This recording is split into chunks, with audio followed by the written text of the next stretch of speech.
This is a social network diagram of the English language blogosphere. And what we're looking at is a map in which every dot is a weblog. The size of it is how many other bloggers are linking to it. And its position is a function of a physics model algorithm in which, imagine there's a general force like a wind trying to blow all the dots off the map, and any two that are connected are pulled together as though by a spring or force of gravity. So what happens is you get these large-scale network neighborhoods with densely interconnected neighbors, which is actually more important than having a direct connection, pulled together into these proximity clusters you see on the screen here. On top of this, we then layer another kind of analysis. So we're spidering the data, we're monitoring the blogs over very long periods of time, about 3 years now in US data. We take the link histories of all the bloggers, so what they've linked to over 6 months or a year or more, and then we cluster those to find groups of bloggers whose long-term linking behavior is similar. And those end up being the same color here. We call these attentive clusters because they're bloggers who are behaviorally similar in terms of what other sources online they link to.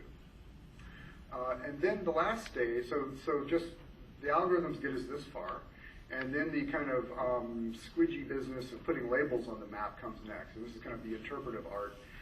In the case of most US clusters, it's pretty easy to figure out what you want to call them.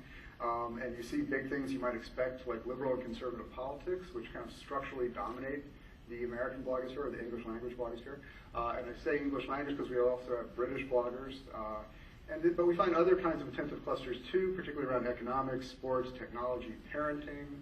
But there's a whole lot of stuff in here. You know, you find celebrity gossip, law bloggers, eco and green bloggers.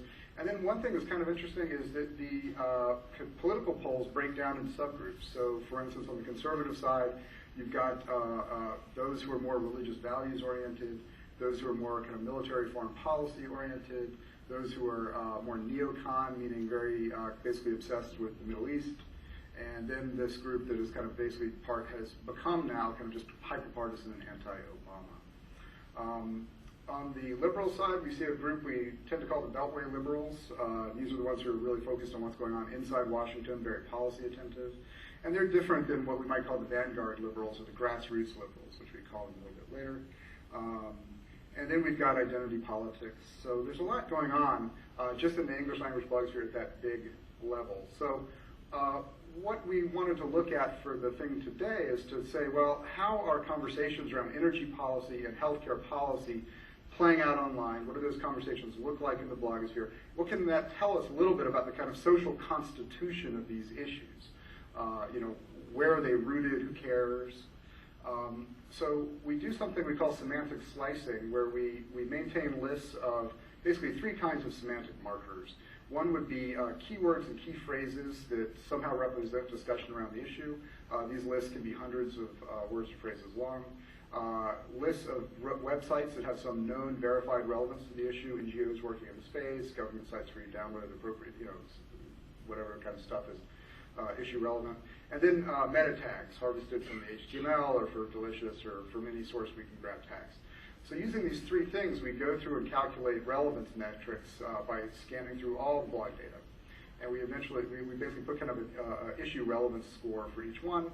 We pull out the 5 or 10,000 most relevant blogs that have shown a history of talking about, linking to all this stuff.